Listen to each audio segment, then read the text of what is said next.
Hello and welcome to this video.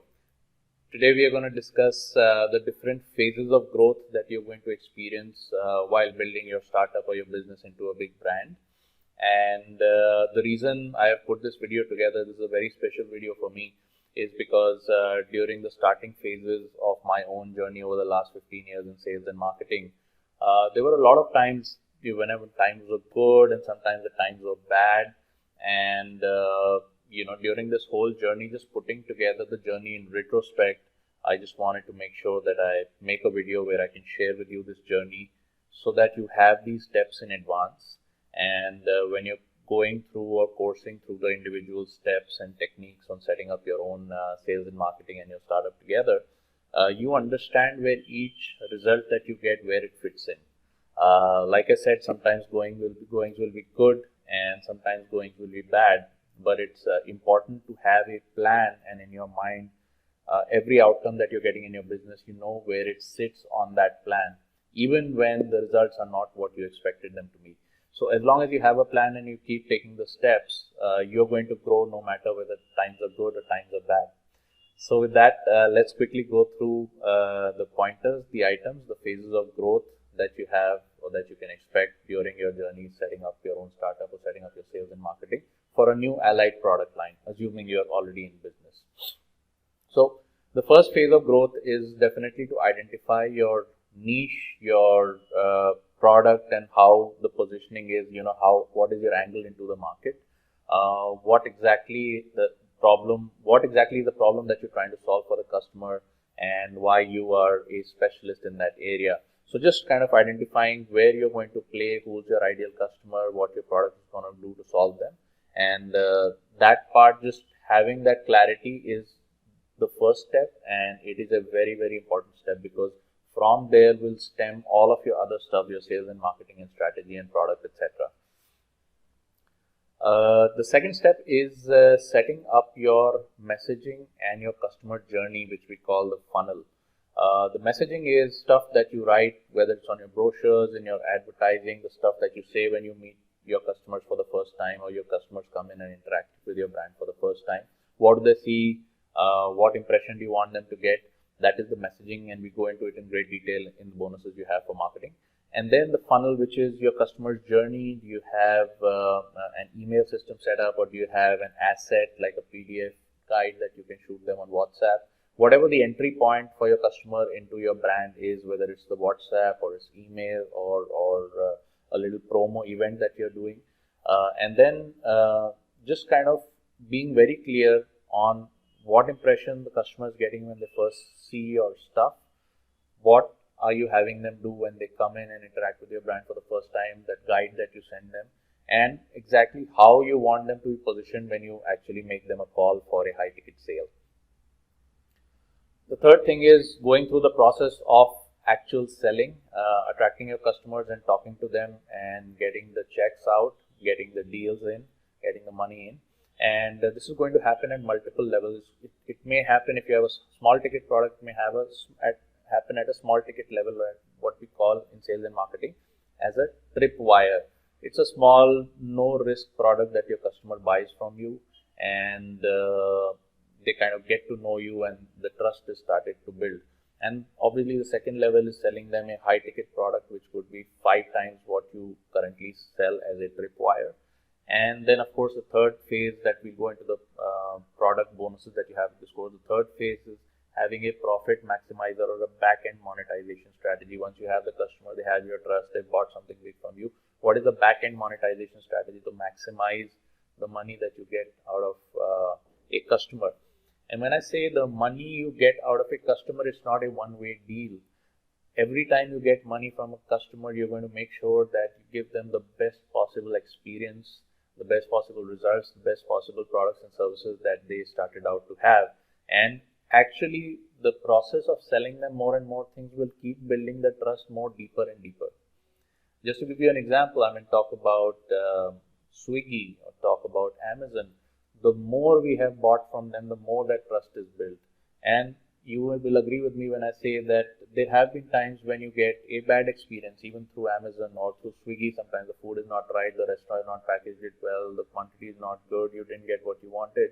And at all times, even though these are great companies and they take care of their customers, there sometimes happen to be incidences where you feel that this was not to your satisfaction. Maybe you didn't get a refund for something bad, that some bad experience that you had or whatever.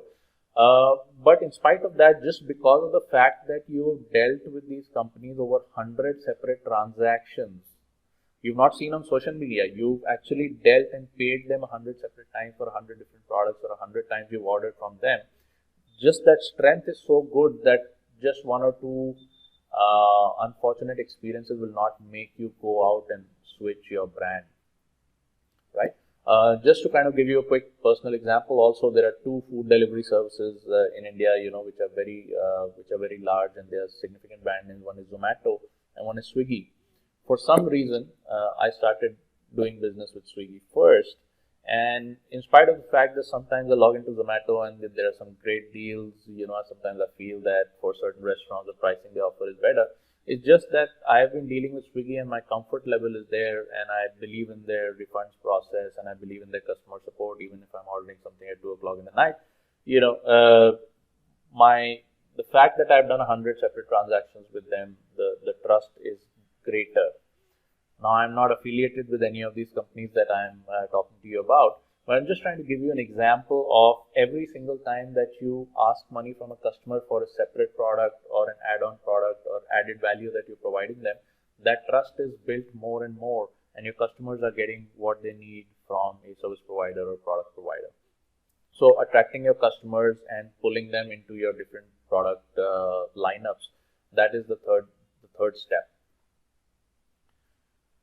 The fourth step is, once you started getting customers with a predictable flow and you understand the sales process, that certain number of initial interactions, certain type of marketing activity gets me this much of interest, and so many calls get me so many customers, and an average ticket size of a customer is so much, then you start to figure out how to automate this. Automate this in the sense how you start to 10x or 100x this. And that you do using the power of social media and internet and technology.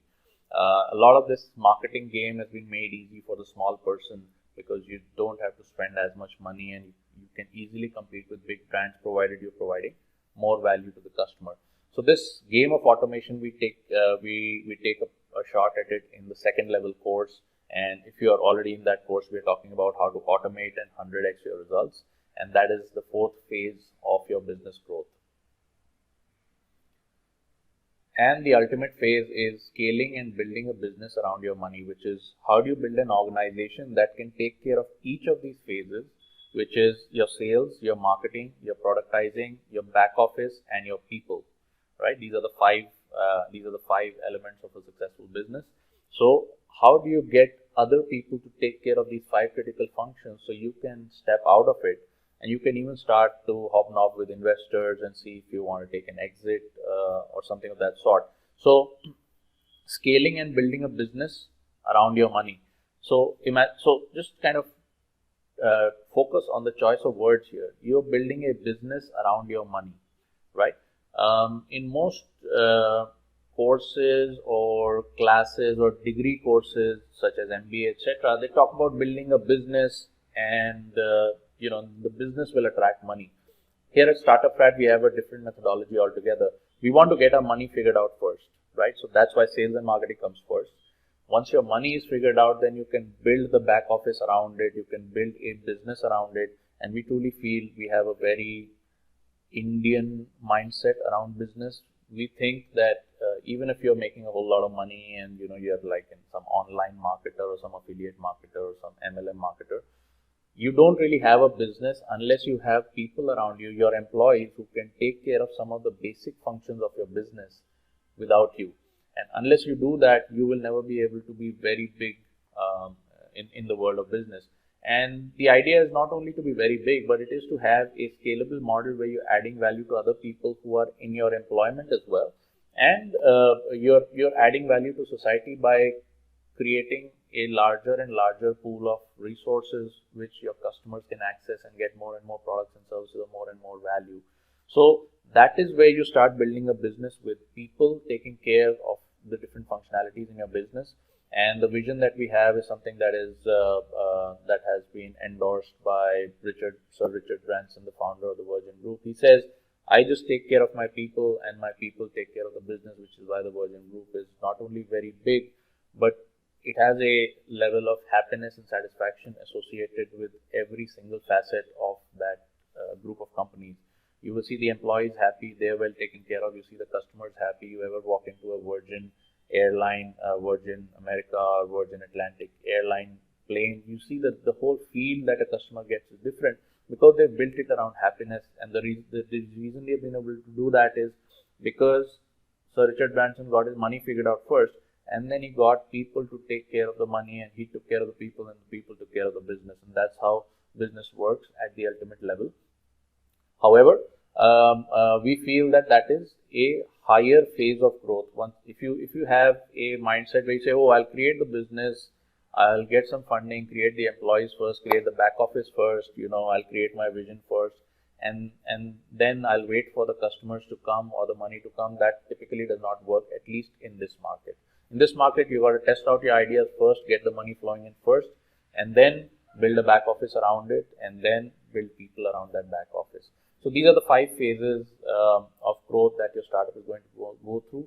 And regardless of which phase you're in, the reason we share this with you is so you always have a plan. You always have this plan in your mind so that you know where all the results that you're getting from your business, where they sit in your overall plan.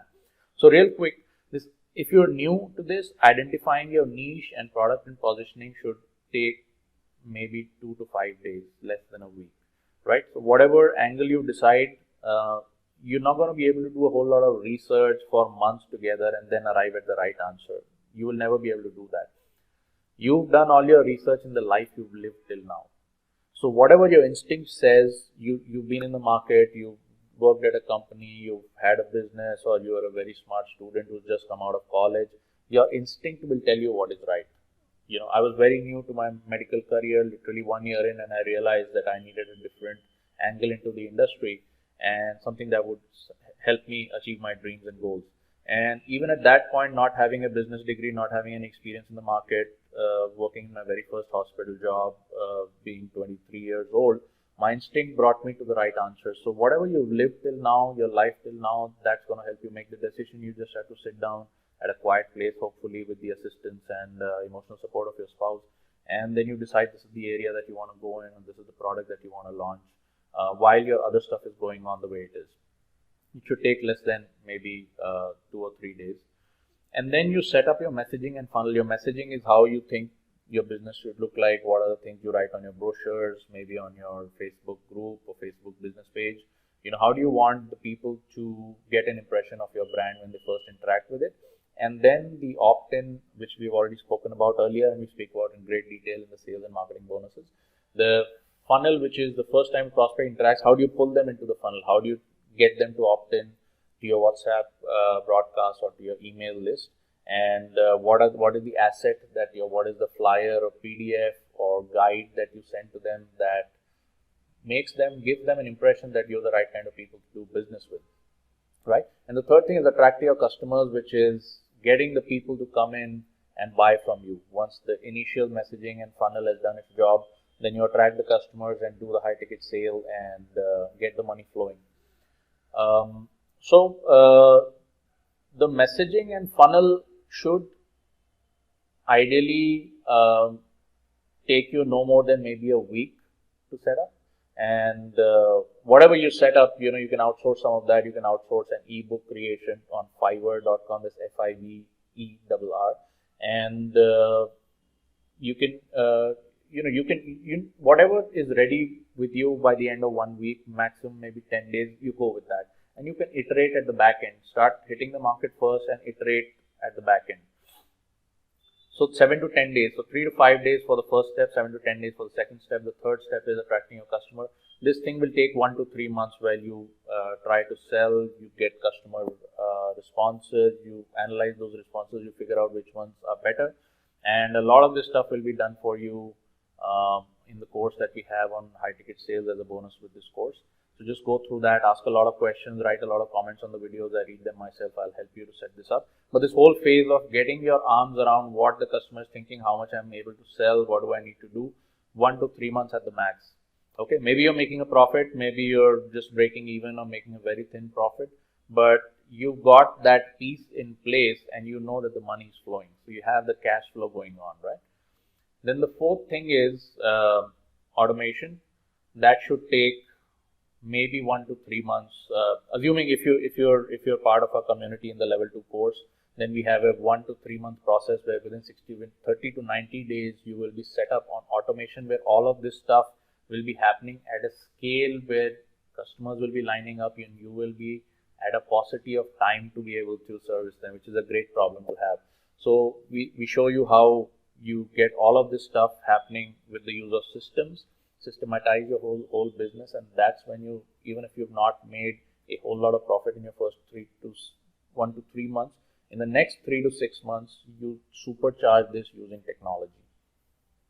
And the last part is, like I said, you're having a problem dealing with the scale. You start hiring people and you start putting the right people in the right places. So all of this customer crowd that is coming into your brand from different angles, they're able to qualify themselves properly, go into a journey where they either buy or become a higher level subscriber to your brand or your products and services, or if they're in the looking window, they go into a different drip funnel where somebody else takes care of them and keeps the comfort level and keeps the assurance going.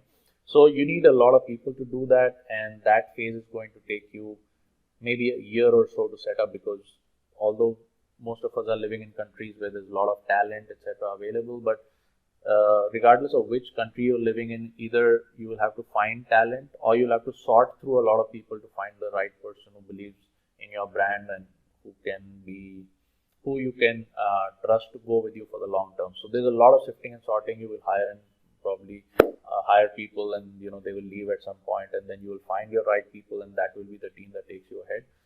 Budget about a year or so for that. So this whole journey will take between 2 to 5 years, right? And that is another point that I wanted to put forward, that having the knowledge and knowing the right thing to do and doing the right thing is not the only component. Actually taking that whole journey and experiencing all of the different steps, experiencing all of the disappointments that may come, experiencing all of the triumphs, having your heartbeat in your chest louder and louder, having that whole excitement, disappointment, going through that journey is going to be a long-term process. So at nowhere during this course or during the interaction with Startup Fad do we want you to believe that it's easy and it's just going to happen tomorrow or day after. That's not the case. So at this point, what I want you to do is go into the comments below and say, are you ready to play the long-term game? And do you think you want to go with passion rather than just chase after the money? We will figure out how to get the money flowing into your passion. So you need to search for something that you want to go with that agrees with your passion, because this is a long-term journey. So in the comments, I want you to write what do you feel about taking this long-term journey, which is fueled by passion and which potentially will take care of you going forward 10, 20, 30 years. And hopefully at a certain point, you may be either able to exit the business or create such a big brand that will be yours for generations to come. And that's a decision that you have to take now. So do write in the comments. This is a long-term journey. I will be sharing all the steps with you. I will be helping you, but the decision is yours to go through this journey for 2 to 5 years. It's going to be it's going to be a lot of fun, and it's going to be a lot of work. All right. So I look forward to seeing your comments, and I'll see you in the next video.